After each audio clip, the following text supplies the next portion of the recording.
आज का वचन है भजन संहिता 34 अध्याय का 19वां वचन। धर्मी को बहुत सी विपत्तियां होती हैं, परंतु यहोवा उसको उन सब से छुड़ाता है। दोस्तों, आइए हम इस वचन के बारे में समझते हैं कि परमेश्वर का क्या अर्थ है, हमसे क्या कहना चाहता है वो। दोस्तों, इस वचन में एक बहुत गहरी बात कही गई है।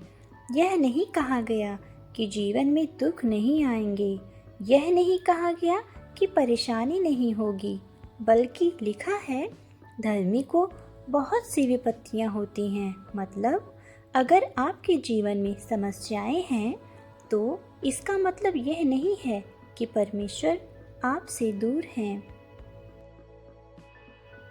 कभी कभी हम सोचते हैं, मैं प्रार्थना करता हूँ फिर भी दुख क्यों? लेकिन यह वचन हमें सिखाता है कि दुख आना असामान्य नहीं है। परेशानियाँ जीवन का हिस्सा हैं, लेकिन वचन यही खत्म नहीं होता। आगे लिखा है, परंतु यहोवा उसको उन सब से छुड़ाता है। यही हमारी आशा है। दुख स्थायी नहीं है, मुसीबत आखिरी शब्द नहीं है, परमेश्वर का हाथ आखिरी शब्द है। आज अगर आप रो रहे हैं, अगर आपका दिल टूटा है, अगर आपको लग रहा है कि सब खत्म हो गया, तो इस वचन को पकड़ लीजिए। परमेश्वर देख रहे हैं, वह चुप नहीं है, वह काम कर रहे हैं। भले ही हमें अभी दिखाई नहीं दे, कभी कभी छुटकारा तुरंत नहीं मिलता, लेकिन परमेश्वर सही समय पर हमें बाहर निकालते हैं। जैसे अंधेरी रात हमेशा नहीं रहती, वैसे ही हमारे दुख भी हमेशा नहीं रहेंगे। आज आप अपने दिल से ये कहिए, हाँ मुश्किलें हैं, लेकिन मेरा परमेश्वर उन सब से बड़ा है। और याद रखिए, आपकी कहानी दुख पर खत्म नहीं होगी, आपकी कहानी छुटकारे पर खत्म होगी। दूसरा वचन कहता है, क्योंकि प्रभु सदा के लिए नहीं त्यागता, यद्यपि वह दुख देता है तो भी अपनी असीम करुणा के अनुसार दया भी करता है। वह मनुष्यों को अपने मन से न तो दुखी करता है और न क्लेश देता है।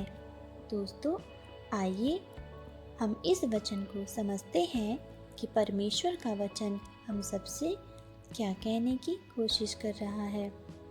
प्रिय मित्रों, यह वचन हमें एक अत्यंत गहन आध्यात्मिक सत्य से परिचित कराता है। सबसे पहले यह कहता है, प्रभु सदा के लिए नहीं त्यागता। इसका अर्थ है कि चाहे परिस्थिति कितनी भी कठोर क्यों न हो, चाहे हमें ऐसा प्रतीत हो कि हम अकेले छोड़ दिए गए हैं, परंतु परमेश्वर का त्याग स्थायी नहीं होता। कभी कभी जीवन में ऐसे क्षण आते हैं जब प्रार्थनाएं मानो दीवार से टकराकर लौट आती हैं, जब आंसू शब्दों से अधिक बोलते हैं, जब हृदय में प्रश्नों का सागर उमड़ता है, हे प्रभु आप कहाँ हैं? किंतु यह वचन हमें आश्वस्त करता है, परमेश्वर की चुप्पी उनकी अनुपस्थिति नहीं है। दूसरी पंक्ति कहती है, यद्यपि वह दुख देता है तो भी अपनी असीम करुणा के अनुसार दया भी करता है। यहाँ एक गहरा आध्यात्मिक सिद्धांत छिपा है। कभी कभी दुख हमारे विनाश के लिए नहीं, बल्कि हमारे परिष्कार के लिए आता है। जैसे सोना आग में तपकर शुद्ध होता है, वैसे ही मनुष्य परीक्षाओं से गुजर करके होता है। परंतु ध्यान दीजिए, दुख अंतिम अध्याय नहीं है, अंतिम शब्द है दया। परमेश्वर का हृदय कठोर नहीं है, वह निर्दयी शासक नहीं है, बल्कि वह हमारे करुणा में पिता है।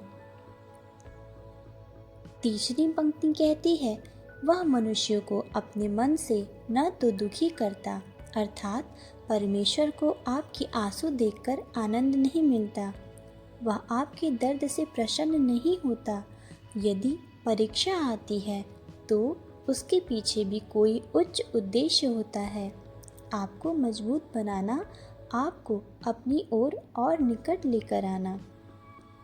यदि आज आप पीड़ा से गुजर रहे हैं तो यह याद रखिए, यह स्थायी नहीं है। आपकी परिस्थिति बदल सकती है, आपकी रात समाप्त हो सकती है, आपकी कहानी अभी पूरी नहीं हुई है। आज आप अपने मन में यह विश्वास स्थापित कीजिए, मेरा दुख अस्थायी है, परंतु परमेश्वर की करुणा अनंत है। और जब आप यह वचन बोलें तो हर एक शब्द को अपने हृदय में गहराई से उतरने दें। अगर यह वचन आपके लिए है तो विश्वास रखिए, परमेश्वर आपको छुड़ाएंगे। अगर आज आप दुख में हैं तो याद रखें, परमेश्वर ने आपको नहीं छोड़ा है। कमेंट में आमीन लिखें और विश्वास को बनाए रखें। परमेश्वर आप सभी को आशीष दे। धन्यवाद के साथ हम प्रार्थना करते हैं। आमीन।